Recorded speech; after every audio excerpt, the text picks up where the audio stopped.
श्री कृष्ण गोविंद हरे मुरारे, हे नाथ नारायण वासुदेवा। नमस्कार दोस्तों, आप सभी का स्वागत है आपके चैनल डिवाइन भक्ति में। आज हम सुनने जा रहे हैं भाद्रपद मास की अजय एकादशी की कथा और उसका महात्म्य। युधिष्ठिर ने पूछा, जनार्दन, अब मैं ये सुनना चाहता हूँ कि भाद्रपद मास के कृष्ण पक्ष में कौन सी एकादशी होती है, कृपया बताइए।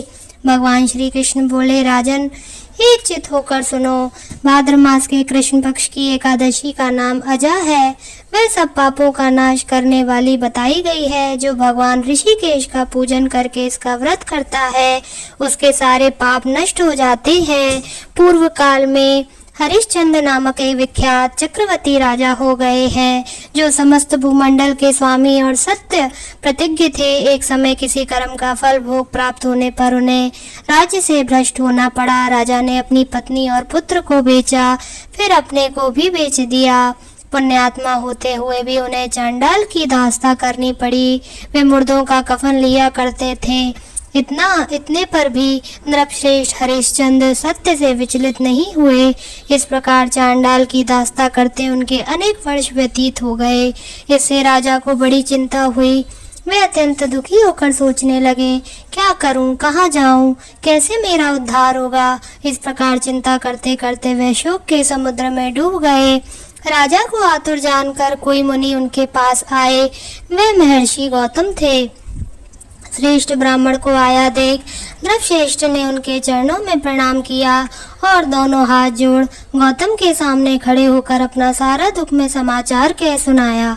राजा की बात सुनकर गौतम ने कहा, राजन, भादों के कृष्ण पक्ष में अत्यंत कल्याणमयी अजा नाम की एकादशी आ रही है, जो पुण्य प्रदान करने वाली है। इसका व्रत करो, इससे पाप का अंत होगा।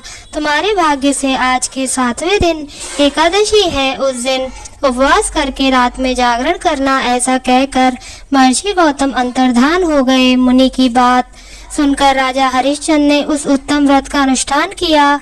इस व्रत के प्रभाव से राजा सारे दुखों से पार हो गए। उन्हें पत्नी का सन्निधान और पुत्र का जीवन मिल गया। आकाश में दुंदुभियां बज उठी। देवलोक से फूलों की वर्षा होने लगी। एकादशी के प्रभाव से राजा ने अकंटक राज प्राप्त किया और अंत में वे पुरजन तथा परिजनों के साथ स्वर्गलोक को प्राप्त हो गए। राजा युधिष्ठिर, जो मनुष्य ऐसा व्रत करते हैं वे सब पापों से मुक्त हो जाते हैं, स्वर्ग लोक में जाते हैं। इसके पढ़ने और सुनने से अश्वमेध यज्ञ का फल मिलता है। श्री कृष्ण गोविंद हरे मुरारे, हे नाथ नारायण वासुदेवा। जय श्री कृष्णा।